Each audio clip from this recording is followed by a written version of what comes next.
오늘 히브리서 강의 마지막 시간, 또 동시에 우리 이제 본당에서 드려지는 마지막 수요예배 오신 우리 성도님들을 주의 이름으로 환영합니다. 오늘 우리가 이제 마지막이니만큼 정말 하나님 앞에 우리가 정말 뜨겁게 반응하고 또 순종하면서 우리가 대미를 장식했으면 좋겠습니다. 이 시간 우리 양옆에 있는 또 앞뒤 분들하고 한번 이렇게 한번 인사했으면 좋겠습니다. 자, 믿음 빼면 시체인 성도님 되시기 바랍니다. 자, 시작.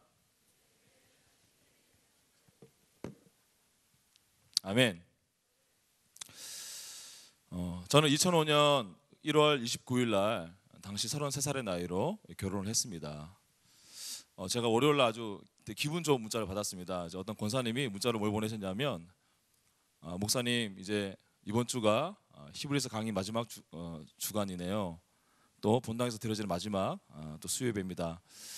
은혜를 많이 받고 있습니다. 하여튼 이런 격려하는 문자 하셔서 마지막에 추신으로 무슨 내용을 오셨냐면, 그런데 목사님, 저희 부부가 목사님이 하도 젊어 보여서 결혼했다는 이야기에 많이 놀랐습니다. 그런데 더 놀란 거는 목사님이 6살 된 아들이 있다는 말에 더 충격을 받았습니다. 이런 멘트를 얼마나 저를 격려를 해주셨는지. 그때 제가 이제 마트에서 열심히 가정 사역하고 있는데 그 메시지를 보고 진짜 굉장히 기분이 좋았습니다. 자, 저는 그때 결혼할 당시에 제가 신혼집이 건대 입구에 있었습니다. 그래서 당시 제가 이제 그 관악구청에다가 영세민 전세자금 대출을 받아가지고 조그만 신혼집을 마련하고 제가 이제 먼저 좀 며칠 전에 들어가서 살고 있었죠. 자, 제가 이제 그 다음 날 제가 분당 갈보리 교회에서 이제 결혼을 하기로 돼 있어서 이제 결혼 전날 싱글로서는 마지막 밤입니다. 자, 그날 제가 집에서 마지막에 제가 정말 총각으로서 싱글로서 마지막 밤에 제가 뭘 했을까요? 제가 주위에 몇 사람한테는 얘기한 적이 있는데 아마 절대로 여러분 못 맞추실 겁니다. 자, 여기 있는 우리 싱글 형제님들 한번 계시면, 자, 자기가 결혼하기 전날 밤에 마지막으로 나는 가장 뭘 하고 싶으시겠습니까? 뭐라고요? 총각 파티? 저는 뭘 했냐면요, 당시 노유동에 있던 그 동네 만화 가게 가서 만화책을 열 몇 권을 빌려가지고 읽었습니다. 뭐 어떤 분은 혹시 무슨 목사가 왜 저러냐라고 하시는 분도 계시겠지만 당시에 저는 목사가 아니었습니다. 그때 제가 어떤 만화책을 봤냐면요, 그 일본의 전설적인 검객 미야모토 무사시의 일대기를 소재로 한 베가본드라는 당시로서는 엄청나게, 당시가 아니죠, 꽤 그 당시만 해도 오래된 만화였습니다. 30권이 넘는 일본 만화책이었습니다. 물론 제가 그 하루 전날에 30권을 다 읽은 건 아니고요, 제가 예전부터 조금씩 관심이 있어가지고 읽고 있다가 제가 뜻한 바가 있어서 그날 마지막 10권, 12권인가 제가 완독을 했습니다. 여러분, 제가 이제 몇 시간 후면 이제 결혼식을 치르는데 왜 전도사가 기도해도 부족한데 궁상맞게 혼자 신혼집에 들어가서 만화책을 빌려가지고 읽고 있느냐, 왜 그랬을까요? 제 나름대로의 이유가 있었습니다. 저는 이 미야모토 무사시라는 이 인물에 대해서 굉장히 예전부터 관심이 많았습니다. 평생에 이 사람이 대련을 60회 이상을 했는데 한 번도 상대에게 패한 적이 없고, 정말 그 칼 하나로 일본 열도를 제패했던 그런 아주 전설의 검객이었습니다. 저는 과연 저 정도의 인물이면 과연 어떠한 신념을 가지고 살아갈까, 전 그게 진짜 궁금했습니다. 그래서 이제 그 분에 대한 책도 이렇게 읽으려고 했는데 책이 너무 두꺼워가지고 만화책으로 읽자. 그래서 만화책으로 굉장히 은혜 받으면서 읽었습니다. 저는 그때 어떤 생각이냐면, 그래, 나는 내일부터는 이제 내가 홀몸이 아니야. 나는 이제 한 여자의 남편이고 또 이제 곧 아빠가 될 사람이니까 내가 지금처럼 이렇게 나약하게 살 수 없어. 내가 이 만화책을 다 읽고 나도 무사처럼 강한 남자로 다시 태어나는 거야. 저는 이렇게 생각을 했습니다. 지금 생각하면 되게 웃기고 되게 귀엽기도 한데 그 당시에는 정말 저는 진심이었습니다. 그러지 않고서야 자 그날 잠을 4시간을 잘 못 잤습니다. 그리고 그 다음날 굉장히 안 좋은 컨디션으로 결혼식을 치렀습니다. 여러분 이 세상엔요 이렇게 엄청난 신념을 가지고 정말 전설적인 성공을 이루며 살아가는 사람들이 있습니다. 저도 늘 그냥 그렇고 그런 삶이 아니라 정말 그런 위대한 신념을 가지고 위대한 인생을 살고 싶은 그런 목마름이 제게 있었기 때문에 결혼 전날에 그런 이상한 행동을 하는 겁니다. 세상에 많은 사람들은 그런 사람들의 삶의 지혜와 그들의 신념을 따라하고 배우는 것에 열광합니다. 그러나 제가 이제 그런 류의 인물들과 자기 개발서 또는 그런 책들을 위인전들을 못지않게 나를 못지않게 적지 않게 제가 탐독한 바로는 제 경험으로는 그러한 사람들의 일대기나 신념들은 일시적인 우리 삶의 자극은 될 수 있고 우리가 카타르시스를 느끼긴 해주지만 적어도 제 삶에 참된 변화가 일어나지 않더라는 것입니다. 물론 저에게 이유가 있겠죠. 저는 그분들의 신념과 열정하고는 비교될 수가 없는 나약한 그런 의지력을 가지고 있기 때문일 수도 있습니다.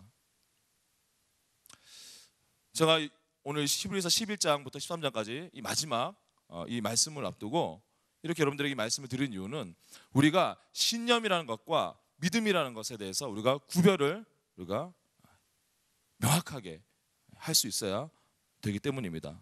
여러분 신념은 무엇입니까? 자기가 스스로가 자기 스스로 굳게 믿는 그런 마음을 우리는 신념이라고 합니다.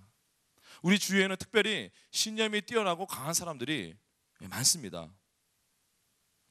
그분들의 신념이 선천적인 것이든 아니면 훈련을 통한 후천적인 것이든 신념이 강하고 의지력이 강한 만큼 이 세상에서 성공할 확률은 그만큼 더 높은 것입니다.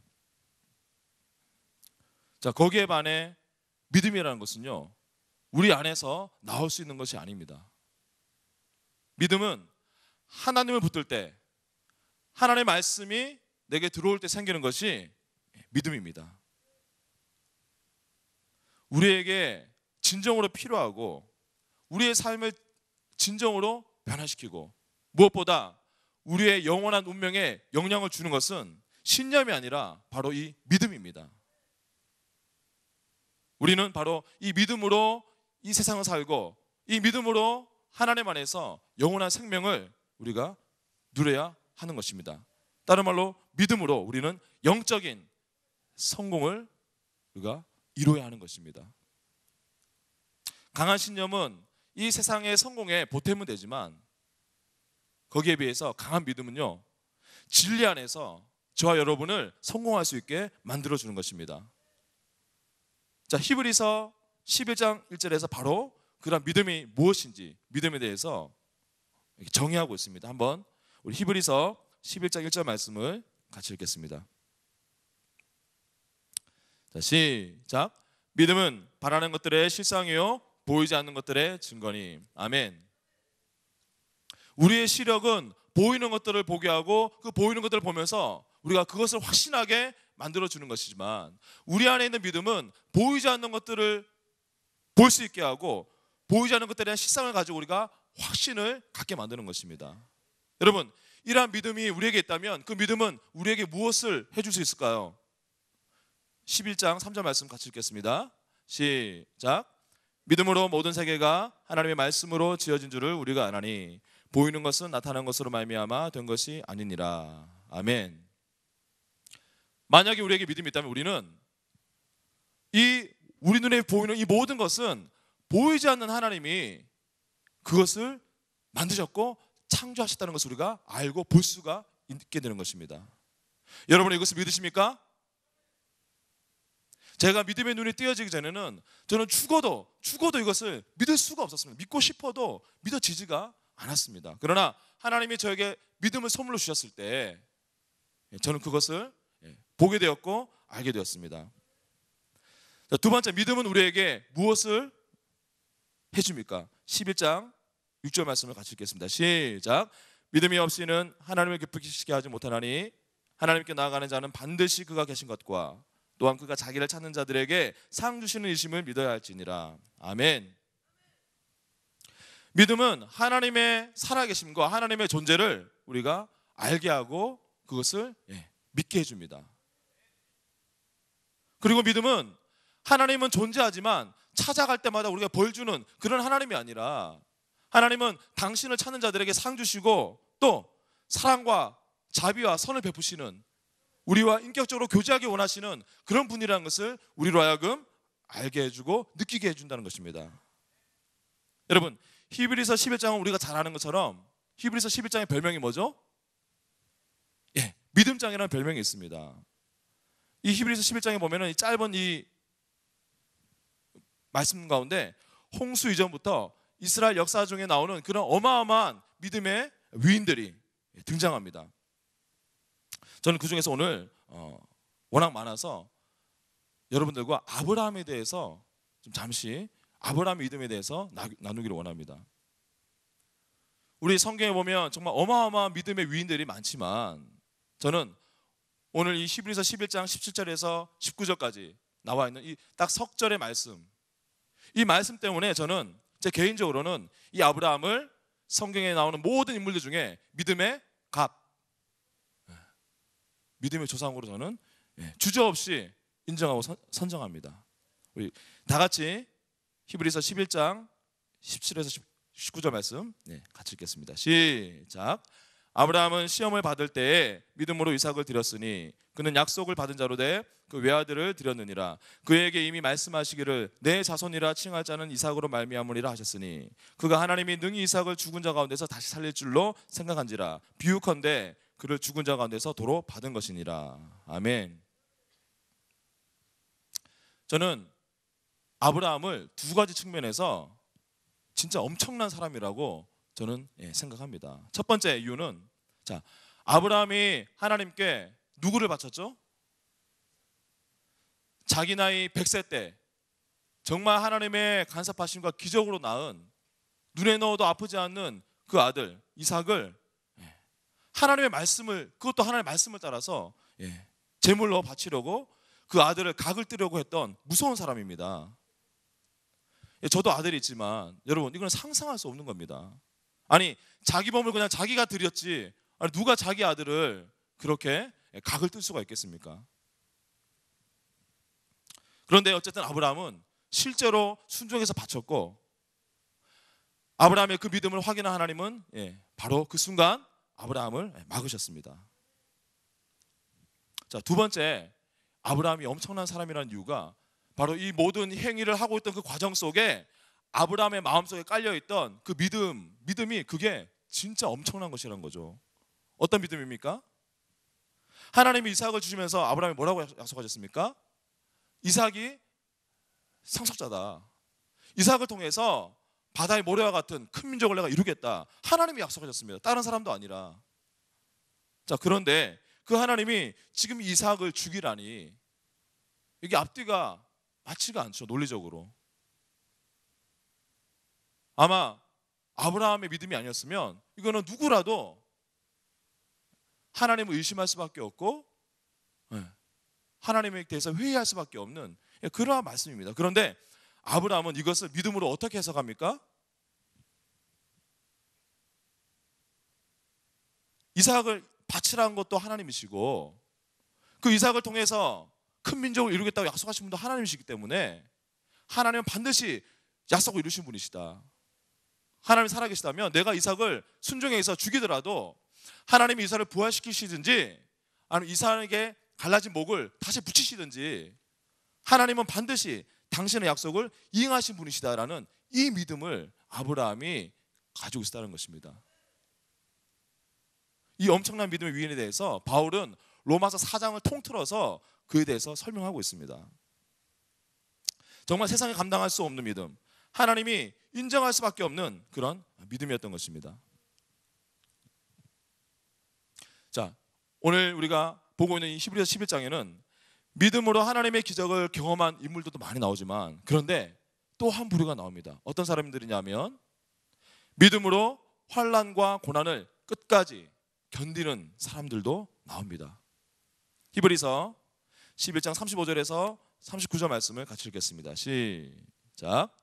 여자들은 자기의 죽은 자들을 부활로 받아들이기도 하며 또 어떤 이들은 더 좋은 부활을 얻고자 하여 심한 고문을 받되 구차히 풀려나기를 원하지 아니하였으며 또 어떤 이들은 조롱과 채찍질뿐 아니라 결박과 옥에 갇히는 시련도 받았으며 돌로 치는 것과 톱으로 켜는 것과 시험과 칼로 죽임을 당하고 양과 염소의 가죽을 입고 유리하여 궁핍과 환난과 확대를 받았으니 이런 사람은 세상이 감당하지 못하느니라.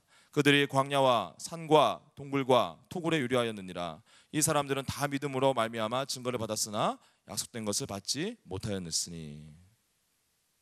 자, 어떤 여자들은 믿음으로 죽은 줄 알았던 사람이 자기 가족이 다시 살아나서 돌아온 가족, 그 가족들을 맞이하기도 했지만 어떤 사람들은 참된 하늘의 그 유업을 얻고자 구차하게 풀려나는 것을 스스로 거절했다라고 말씀하고 있습니다. 어떤 사람은 칼로 찔러도 톱으로 잘라도 세상은 그들 안에 있는 믿음을 자르지 못했다, 이렇게 기록하고 있습니다. 예, 저는 이 히브리서 이 말씀을 보면서 저는 참 아브라함도 대단한 너무나 위대한 믿음이지만 저는 바로 이 사람들, 믿음으로 끝까지 환난을 견디고 톱으로 몸을 자른지언정 그 안에 믿음이 잘리지 않았던 이 사람들의 믿음 앞에 정말 너무나도 부끄럽고 정말 죽고 싶은 그런 정말 그런 마음이 들었습니다. 누구는 벗겨도 그 안에 있는 믿음이 생명보다 더 깊숙이 박혀가지고 그렇게 견고하게 있는데, 누구는 상황만 주어지면 언제든지 제일 먼저 놓을 수 있는 것이 믿음인 이런 불쌍한 인생을 살고 있는 것이 너무 안타까웠습니다. 자, 그래서 제가 오늘 설교를 시작할 때 믿음을 빼면 시체인 성도가 됩시다 라고 말한 이유가 바로 거기에 있습니다. 저와 여러분이 정말 바라기는 모든 것을 잃더라도 가장 마지막까지 붙들고 있는 것이 그 믿음인 것. 정말 이 믿음 빼면 시체인 그리스도인이 되기를 주의 이름으로 축원합니다. 여러분, 우리가 믿음으로 하나님의 기적, 하나님의 큰 축복과 정말 성공을 받고 경험하는 것도 좋은 믿음이지만 진짜 큰 믿음은요, 바로 이 믿음을 가지고 엄청난 환난 가운데서 끝까지 견디는 그 믿음이 진짜 큰 믿음인 것을 우리 성경은 말씀하고 있습니다. 히브리 기자는 이 11장에 믿음의 위인들을 본받으라고 권면하면서 12장에서 그러한 믿음을 믿음 생활을 할 수 있는 방법에 대해서 우리에게 가르쳐주고 있습니다. 히브리서 12장 1절에 3절 말씀을 같이 읽겠습니다. 시작. 이러므로 우리에게 구름같이 둘러싼 허다한 증인들이 있으니 모든 무거운 것과 얽매이기 쉬운 죄를 벗어버리고 인내로써 우리 앞에 당한 경주를 하며 믿음의 주요 또 온전하게 하시는 이인 예수를 바라보자. 그는 그 앞에 있는 기쁨 위하여 십자가를 참으사 부끄러움을 개의치 아니하시더니 하나님 보좌 우편에 앉으셨느니라. 너희가 피곤하여 낙심하지 않기 위하여 죄인들이 이같이 자기에게 거역한 일을 참으신 일을 생각하라. 아멘. 우리가 잘 아는 이 유명한 말씀을 통해서 히브리 기자는 우리에게 믿음의 등정, 믿음의 경주를 우리가 완수하기 위해서 세 가지 비결을 가르쳐주고 있습니다. 첫 번째는 1절에 나와 있습니다. 뭐냐면 우리가 믿음의 등정을 잘 마치기 위해서는 영광스럽게 그 믿음의 등정을 다 완수한, 잘 마친 그 믿음의 사람들의 격려를 받으면서 너희들의 모든 무거운 것과 얽매기 쉬운 죄악들을 다 떨쳐버려라, 이렇게 말씀하고 있습니다. 여러분들의 믿음의 등정을 할 때 자꾸 여러분들을 밑으로 끌어내리고 잡아당기고 여러분들을 무겁게 해서 방해하는 것들이 무엇입니까? 여러분들을 얽매이게 하고 여러분들을 넘어뜨리는 생각과 태도와 행동에는 어떤 것들이 있습니까? 성경은 그것들을 벗어서 저 절벽 밑으로 던져버려라, 이렇게 우리에게 명령하고 있습니다. 여러분들의 영적인 군살, 몸에 기생하는 그 죄악들을 예수 이름으로 이 저녁에 제거하기를 축원합니다. 만약 그것이 TV라면, 만약 그것이 스마트폰이라면, 그것이 어떠한 것에 대한 중독이나 집착이라면, 음란물이라면 쾌락이나 돈이라면 그것들에 얽매이지 말고 연루되지 말고 끊어버리라, 이렇게 말씀하고 있습니다. 두 번째, 우리 믿음의 경주를 위해서 히브리 기자가 우리에게 말씀하고 있는 것은, 경주하는 사람들이 그 마지막 목표점을 향해서 정말 그 눈을 고정해서 전력 질주하는 것처럼 우리의 눈도 바로 예수 그리스도, 그분께 고정시켜라, 이렇게 말씀하고 있습니다. 오늘 말씀에 믿음의 주요 온전케 하신 예수를 바라보자. 자, 이게 영어 성경에 뭐로 되어 있습니까? Fix our eyes on Jesus. 여러분, 우리의 눈을요 예수 그리스도 위에다가 픽스해버려라, 박아버려라, 이렇게 말씀하고 있습니다. 그 예수는 누굽니까? 우리의 믿음의 주요 온전케 하시는 분이십니다. 우리가 참여한 이 믿음의 경주를 시작하셨던 분이시고 그 경주를 완주하시고 마치신 분이십니다. 그래서 우리는 그 예수 그리스도를 바라보면서 그분이 어떻게 이 믿음의 등정을 완주하셨는지 우리가 그것을 보고 배워야 하는 것입니다. 자, 11장 2절에 보니까 예수님은 그 경주를 어떻게 했다고 말하고 있습니까? 예수님은 그 앞에 있는 것, 하나님 안에서, 그리고 하나님과 함께 그 정상에 이르렀을 때, 그 결승점을 통과했을 때 그 기쁨에서 절대로 눈을 떼지 않았기 때문에 당신의 그런 믿음의 여정에서 무엇을 만나든지, 그래서 심지어는 십자가와 수치까지도 다 참아서 마침내 하나님의 오른편에 그 영광의 자리에 앉으셨다, 이렇게 말씀하고 있습니다. 자, 예수 그리스도를 바라보라. 마지막으로 세 번째, 우리의 믿음의 등정을 잘 마치기 위해서 히브리 기자는 3절에서 이렇게 말합니다. 우리의 믿음이 시들해질 때, 그때 죄인들의 적대행위, 죄인들의 무자비한 대적행위를 끝까지 참으신 예수를 깊이 생각하라, 이렇게 말씀하고 있습니다. 여러분, 예수를 깊이 생각하라, 이 말씀 우리가 어디서 함께 봤었죠? 첫 주에 히브리서 3장 1절 말씀에 같은 말씀이 나옵니다. 정리하면, 하나님이 우리 앞에 두신 우리가 가야 되는 이 믿음의 등정을 잘 마치기 위해서는, 첫 번째는 우리 안에 있는 죄악들을 제거하고, 두 번째는 예수 그리스도를 항상 바라보고, 세 번째는 힘들 때마다 고난당하신 그 예수 그리스도를 생각하면서 새 힘을 얻어서 믿음의 정진을 계속하라, 이렇게 우리에게 말씀하고 있는 것입니다. 여기에 덧붙여서 이 믿음의 경주를 완주하는 것을 코칭하고 있는 히브리 기자는 12장 14절에서 17절 말씀에 보면 거룩함을 쫓을 것을 권면하고 있습니다. 다 같이 12장 16절에서 17절 두 절 말씀을 같이 한번 읽겠습니다. 시작.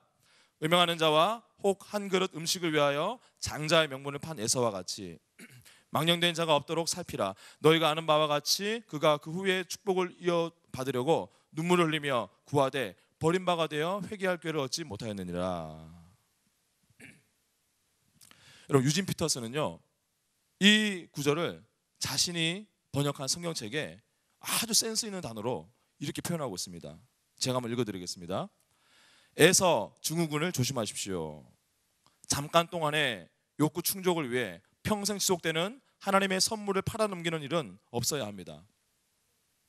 여러분도 아는 것처럼 에서는 나중에 자신의 충동적인 행동을 뼈저리게 후회하고 하나님의 복을 간절히 원했습니다. 하지만 때는 이미 너무 늦어서 아무리 울고불고 해도 소용이 없습니다. 유진 피터슨은 자신의 그 배를 채우기 위해 자신의 그 귀한 하나님이 주신 그 장자권을 그냥 팔아버린 에서를 빗대서 순간의 욕망과 쾌락을 충족하고 추구하기 위해서 하나님의 은혜를 쉽게 저버리는 그 일을 향해서 에서 증후군, 에서 신드롬, 이렇게 표현하고 있습니다. 바로 히브리서 기자는 오늘 12장 16절 말씀을 통해서 우리 삶 가운데 우리의 공동체 안에 이런 에서 증후군, 이런 음행을 피하고 그런 자가 없도록 하라고 권면하고 있습니다. 여러분, 왜 그렇습니까? 바로 이것은요, 우리의 믿음의 등장을 가장 쉽게 그리고 가장 강력하게 방해하는 것이 바로 이 에서 증후군이기 때문입니다. 하나님 대신에 우리 눈앞에 있는 지금 당장 그 순간에 욕구를 채우는 것, 그 쾌락을 선택하는 것, 그것에서 돌이키지 않으면 우리는 에서와 같이 통곡하며 후회할 날이 오게 된다라고 성경은 말씀하고 있습니다. 그러면서 히브리 기자는 12장을 이렇게 마무리합니다. 바로 이런 거룩함을 추구하면서 예수님의 본을 따라서 경건함과 두려움으로 하나님을 섬기라. 우리 다 같이 히브리서 12장 28절 말씀 같이 읽겠습니다. 시작. 그러므로 우리가 흔들리지 않는 나라를 받았은즉 은혜를 받자. 이로 말미암아 경건함과 두려움으로 하나님을 기쁘게 섬길지니. 자, 이제 드디어 히브리서의 마지막 장입니다. 히브리 기자는 이 마지막 한 장을 자신이 1장부터 12장까지 쓴 그 내용을 토대로 해서 그리스도인의 생활에 대한 실제적인 교훈, 아주 적용할 수 있는 그 교훈에 대해서 말하고 결론을 맺습니다.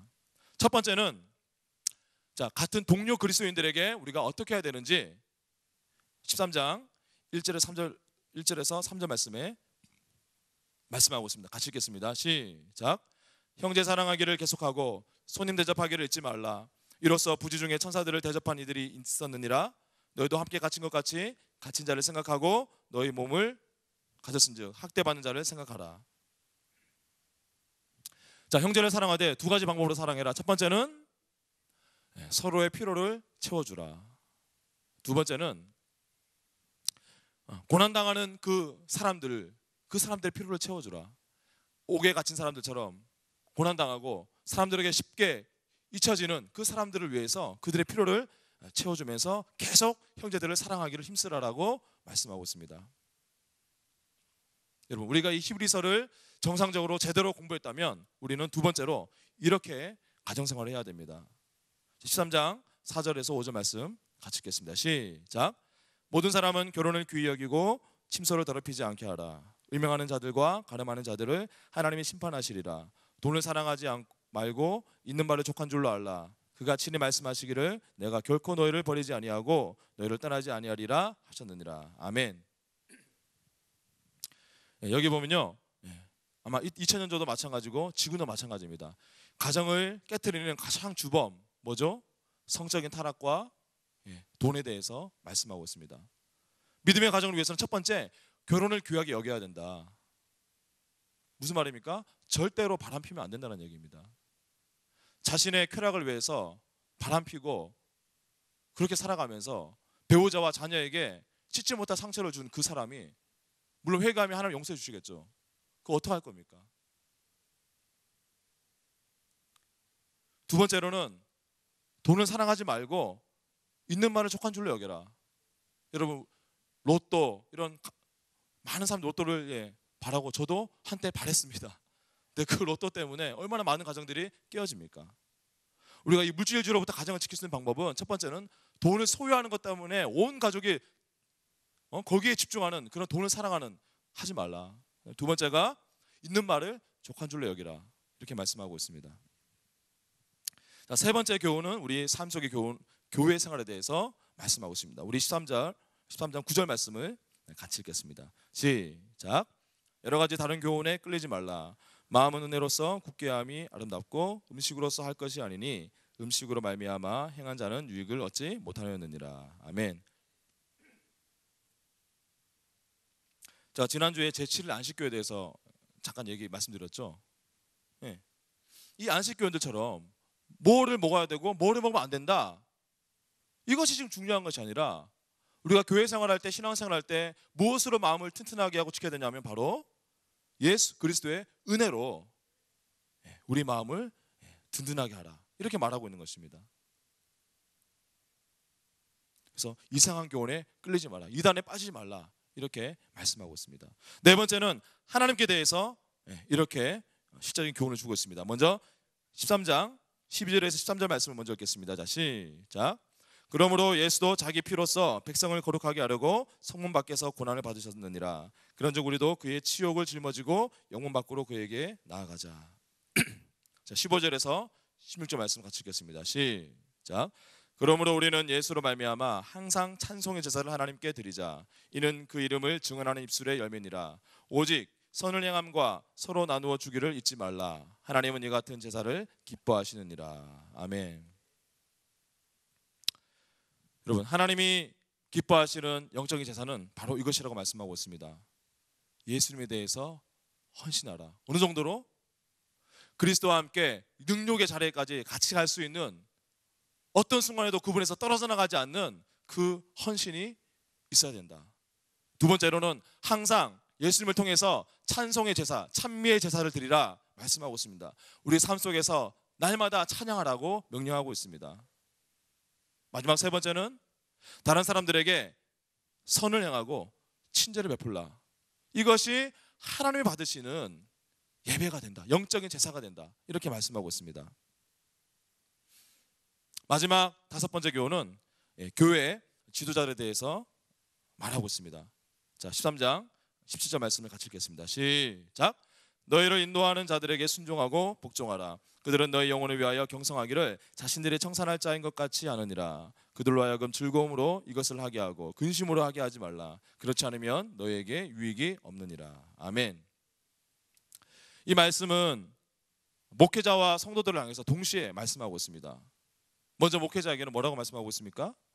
자, 너희들은 하나님 앞에서 나중에 결산하고 보고 드릴 정도로 그것을 염두에 두고 영혼을 돌봐야 된다. 그리고 성도들은 바로 그렇게 영혼을 위해서 헌신하는 교회 지도자들에게, 그런 목회자들에게 순종하라. 그래서 그들이 기쁨으로 사역하게 하라. 그것이 너희들에게 유익하다. 이렇게 말씀하고 있습니다. 히브리서 기자는 13장 22절에서 자기가 편지를 간단히 짧게 썼다 이렇게 말합니다. 우리가 받아들일 때는 그렇지 않을 수 있지만 아마 이 히브리서의 이 뉘앙스를 봤을 때는 이 히브리 기자가 이 수신자들을 실제로 만났더라면 아마 2박 3일, 3박 4일 수련회를 꼬박 밤새워서 해도 아마 하고 싶은 얘기를 다 못할 정도로 그 마음속에 그런 불이 있었을 것입니다. 그런데 정말로 짧게 썼죠. 우리가 히브리서 1장부터 13장까지 읽으면 1시간이 안 걸립니다. 그러나 히브리서 기자는 자신의 이 짧은 권면의 말이라도 꼭 명심해 달라고 22절에서 부탁하고 있습니다. 자, 이제 저와 여러분은 이제 히브리서의 우리 등반이 마무리되었습니다. 자, 2000년 전에 쓰여졌던 이 히브리서, 이 편지가 성령 안에서 이 기자가 살아나서 오늘날 저 여러분들에게 이 말씀을, 이 히브리 기자의 메시지가 우리에게 전해졌는데 여러분들은 어떻게 그 메시지를 받으셨습니까?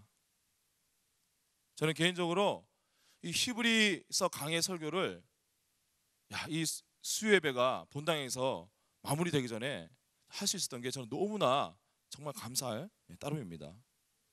자, 히브리서에 대해서 대충은 알고 또 그 말씀 중에 어떤 말씀이 은혜롭고 어떤 책인지는 제가 알고 있었지만 제가 4주간의 이 설교를 준비하기 위해서 좀 더 깊이 이 말씀을 묵상하고 또 연구하고 통독하고 하면서 정말 이 히브리 기자의 정말 불방망이와 같은 그 말씀이 정말 제 믿음을 도전하고 제 믿음에 힘을 주는 그런 은혜로 말미암아 너무나 정말 하나님께 그리고 기회를 주신 담임 목사님께 정말 감사할 따름입니다.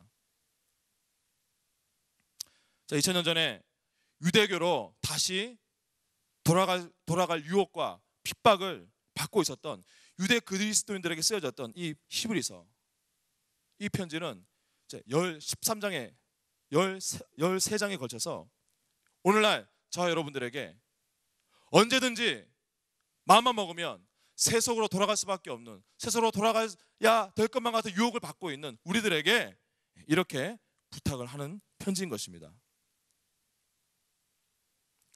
이런 부탁입니다. 우리의 완전한 대제사장이시고 중보자이신 그 예수님이 우리를 위해 하나님을 향한 새로운 살 길을 열어놓으셨습니다. 그 예수님보다 더 좋은 길은 없습니다. 그 예수님을 절대로 놓지 마시고 끝까지 믿음으로 여러분 앞에 있는 그 길을 향해 정진해 나아가시기 바랍니다. 여러분, 이 문장을 요약하면, 아니 히브리서 1장부터 13장까지의 이 온 성경을 저는 4자로 요약해 보았습니다. 뭘까요? 오직 예수. 저는 2013년도 6월 마지막 주 수요일, 저와 여러분은 성령 안에서 이 히브리 기자의 간곡한 권면과 이 정말 사랑의 이 말씀을 저희가 들었습니다. 우리 서로가 증인입니다. 자, 이 말씀 우리에게 하나님이 주셨고 성령께 주셨는데, 이제 이 책임은 누구에게 있습니까?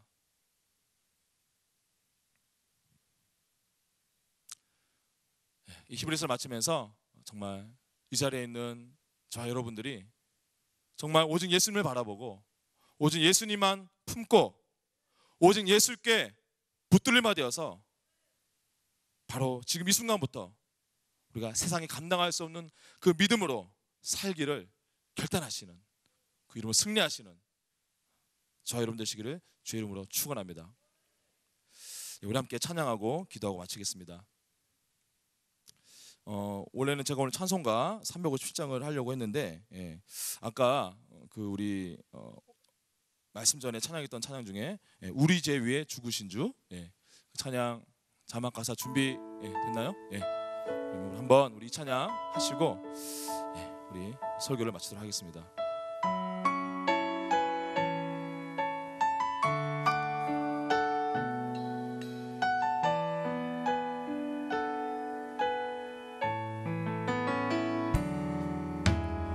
우리 죄 위에 죽으신 주,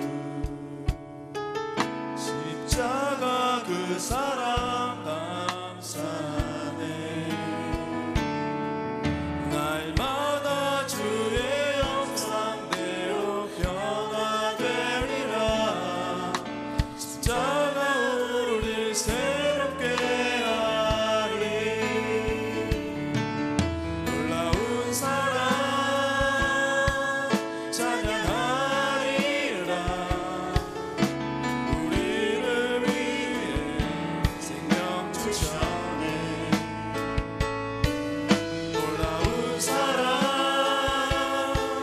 찬양하리라.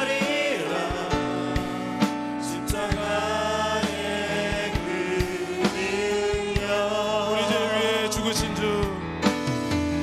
우리 죄 위에 죽으신 주,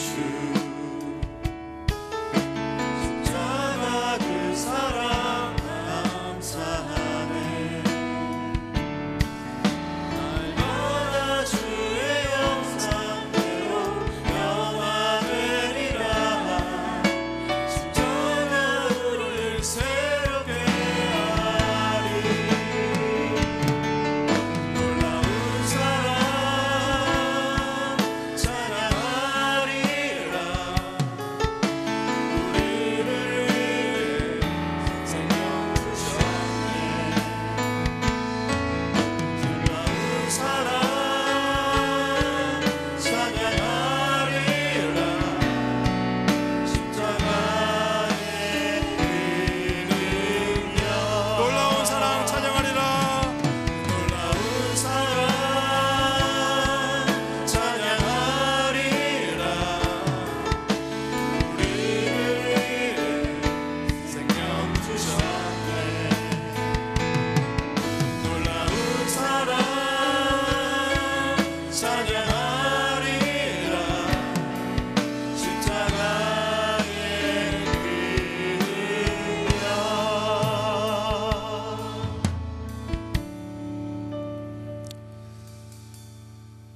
광고 드리고 제가 기도하겠습니다. 우리 오늘 나가실 때 우리 GT 이제 다음 주부터 우리 수요 플라미스 예배 때 또 지역교별로 GT를 하는 지역교들이 많은데 미리 GT를 구입하셔서 준비하시기 바라고, 우리 두드림의 구자완 우리 형제님 오늘 감사헌금 드렸습니다. 하나님 사랑해 주심 감사합니다. 복을 주심 감사합니다. 우리 함께 시간 기도하도록 하겠습니다. 시간 함께 우리 지난 4주 동안 함께 우리가 들었던 히브리서 기자의 그 말씀 우리가 기억했으면 좋겠습니다. 아니면 오늘 처음 오신 분들이 할지라도 오늘 이 저녁에 함께 나눴던 이 말씀을 기억하며 우리가 기도했으면 좋겠습니다.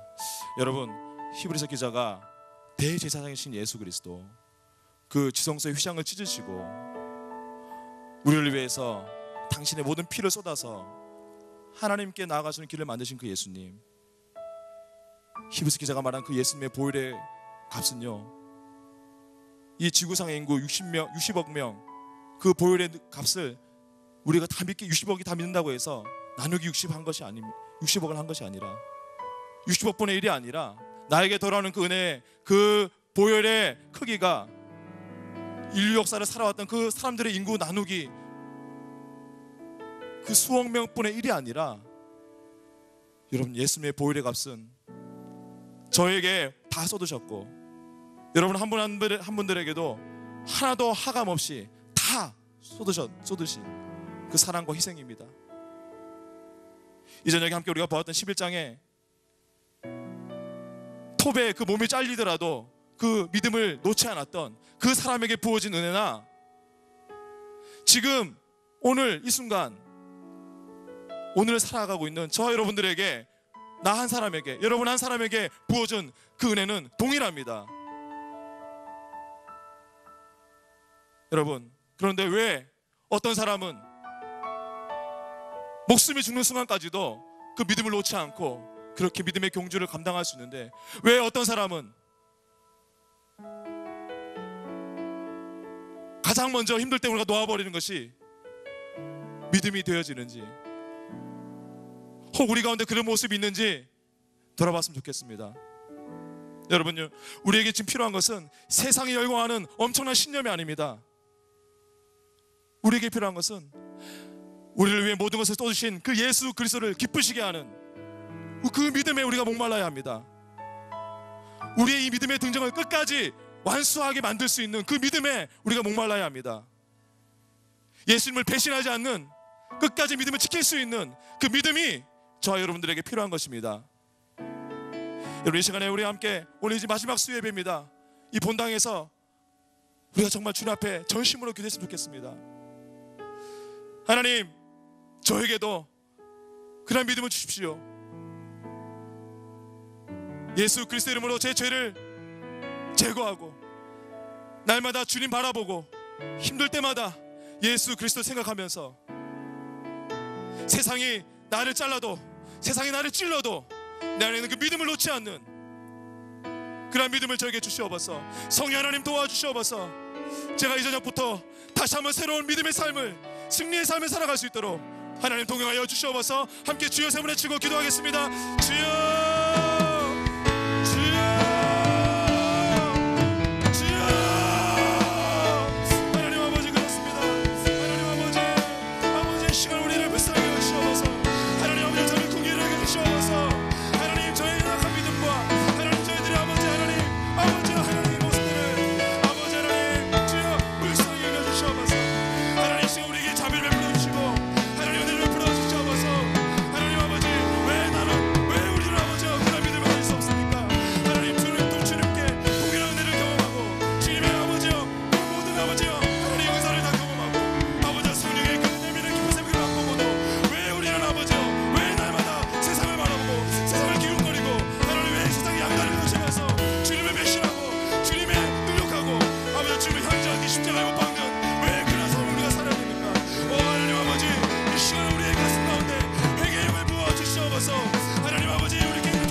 힘을 얻게 하시고 하나님이 열어놓으신, 주님이 열어놓으신 그 세계를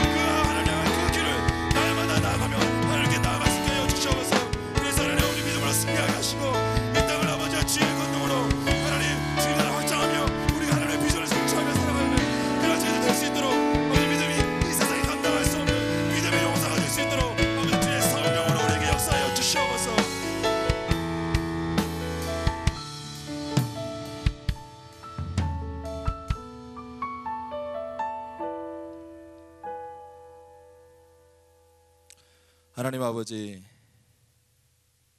우리에게 히브리서의 귀한 말씀 주셔서 감사합니다. 하나님, 이 말씀을 통해서 우리가 가지고 있는 영원한 생명이 예수 그리스도께서 쏟아 부어주신 그 은혜와 사랑이 어떠한 것인지 다시 한번 확인합니다. 하나님 아버지, 저희가 이제 이 말씀을 마쳤지만 하나님, 이제는 이 말씀이 우리 안에 살아서 우리를 주장하게 하여 주시고, 하나님 아버지, 우리가 많은 시행착오와 또는 침륜과 뒷걸음침과 많은 실패로 걸어왔던 우리의 믿음의 경주와 이 등정을 하나님, 이제는 우리가 예수 그리스도를 바라보고 우리에게 주신 그 믿음을 붙들면서 한 걸음 한 걸음 승리하며 걸어갈 수 있도록 주께서 붙들어 주시옵소서. 하나님, 예수님께서 그렇게 하셨던 것처럼 우리가 마지막 날에 주님께서 우리에게 상 주실 그 상을 바라보며 우리를 기뻐하시고 우리 때문에 기쁨에 정말 춤추시는 그 하나님 바라보면서 우리가 주님을 기쁘시게 되는 그 믿음의 소유자 하나님, 그러나 우리 주님을 섬기는 자가 될 수 있도록 역사하여 주시옵소서. 하나님, 오늘로 우리가 본당의 수요예배를 마무리하지만 이제 다음 주부터 시작되는 우리 수요 프라미스 예배를 통해서 더 큰 은혜가 각 지역교회마다 주의 성령을 통해서 쏟아부어 주게 하시고, 하나님, 우리가 열매 맺게 하여 주시옵소서. 다시 한번 이 저녁에 우리의 삶을 주님께 드립니다. 받아 주시옵소서. 감사드리며 이 모든 말씀 우리 주 예수 그리스도의 이름으로 기도드렸습니다. 이제는 우리 주 예수 그리스도의 은혜와 하나님 아버지의 사랑과 성령 하나님의 감동교통 역사하심이 이제 이 히브리 말씀을 통해서 지금부터 온전히 예수님을 바라보고 예수님을 붙들고 그 예수 그리스도 안에서만 살아가기를 결단하는 모든 성도님들의 머리 위에 영원히 함께하기를 축원하옵나이다.